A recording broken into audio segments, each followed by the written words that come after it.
اس کے بعد مصنف وفقہ اللہ نے نویں ادب کو بیان کیا ہے، اور یہ ہے ادب الطریق، یعنی راستے کے آداب۔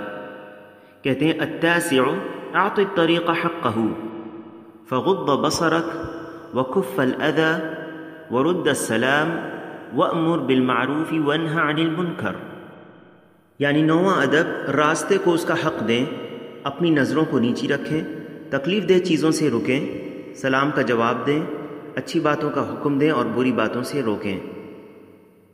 نویں ادب میں مصنف وفقہ اللہ نے 5 مسائل بیان کیے ہیں۔ پہلا مسئلہ، مصنف وفقہ اللہ کہتے ہیں اعط الطریق حقہ، راستے کو اس کا حق دیں۔ یہ بہت ہی جامع بنیاد ہے ادب کے باب میں، اور اس کا تعلق اس کے بعد بیان کیے گئے آداب میں ہے۔ راستے کا حق وہ ہے جو اس کے لیے ثابت ہے اور لوگوں کو اسے لازم پکڑنا چاہیے، اور یہ یا تو دلیل شرعی یا عرفاً جن چیزوں کی رعایت کی جاتی ہے ان سے پتہ چلتا ہے۔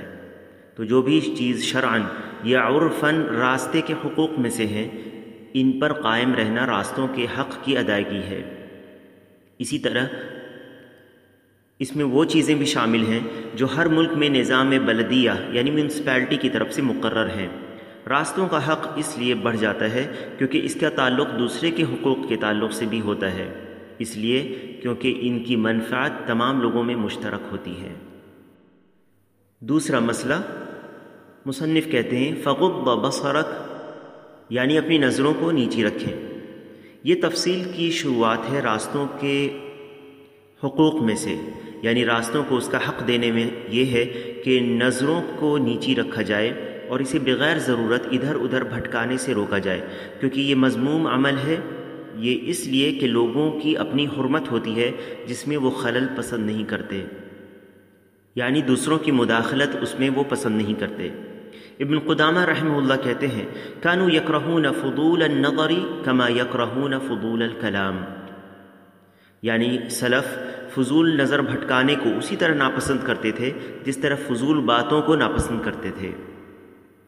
یعنی سلف بے ضرورت نگاہ گھمانے سے، بے ضرورت نظر کو ادھر ادھر گھمانے کو ناپسند کرتے تھے، جیسے بے ضرورت باتیں کرنے کو ناپسند کرتے تھے، کیونکہ یہ دلوں کے اندر فساد واقع ہونے کے اسباب میں سے ہے، جیسا کہ ابن القیم نے اغاثۃ اللہفان وغیرہ میں ذکر کیا ہے۔ تیسرا مسئلہ، کہتے ہیں وکف الاذی، یعنی تکلیف دہ چیزوں سے رکیں۔ اذیت دینے سے مراد تکلیف دہ چیز کو کسی تک پہنچانا ہے جو وہ ناپسند کرتا ہے یا اس سے تکلیف محسوس کرتا ہے۔ بندے کو یہ حکم دیا گیا ہے کہ وہ کسی تکلیف دہ چیز کو راستے میں نہ ڈالیں جس سے دوسروں کو تکلیف پہنچے۔ چوتھا مسئلہ، کہتے ہیں ورد السلام، یعنی سلام کا جواب دیں، یعنی مسلمان جب سلام کرے تو اسے جواب دو۔ اس مسئلے کو پہلے ادب یعنی سلام کے آداب میں تفصیلاً بیان کیا جا چکا ہے۔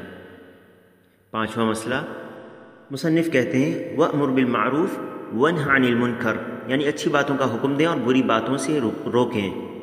لہٰذا تم امر بالمعروف کرو خیر کی طرف ترغیب دلا کر، اور نہیں عن المنکر یعنی برائی سے روکو، یعنی برائی سے زجر اور ڈرا کر روکو۔ اس ادب میں جو راستے کے حقوق یہاں مذکور ہیں وہ 5 قسم کے ہیں۔ پہلا، نظر کو نیچی رکھنا۔ دوسرا، تکلیف دہ چیز سے رکنا۔ تیسرا، سلام کا جواب دینا۔ چوتھا، امر بالمعروف کرنا یعنی اچھی باتوں کا حکم دینا۔ اور پانچواں، نہی عن المنکر کرنا یعنی بری باتوں سے روکنا۔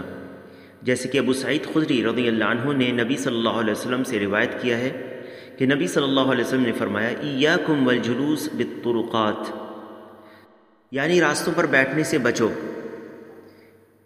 تو صحابہ نے کہا یا رسول اللہ ما لنا من مجالسنا بد نتحدث فیہا، یعنی ہماری یہ مجلس تو بہت ضروری، ہم وہاں گفتگو کیا کرتے ہیں۔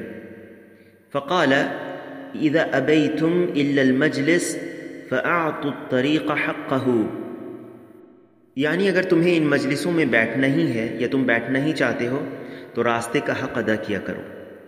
صحابہ نے پوچھا وما حق الطریق یا رسول اللہ، راستے کے کیا حق ہیں اللہ کے رسول صلی اللہ علیہ وسلم؟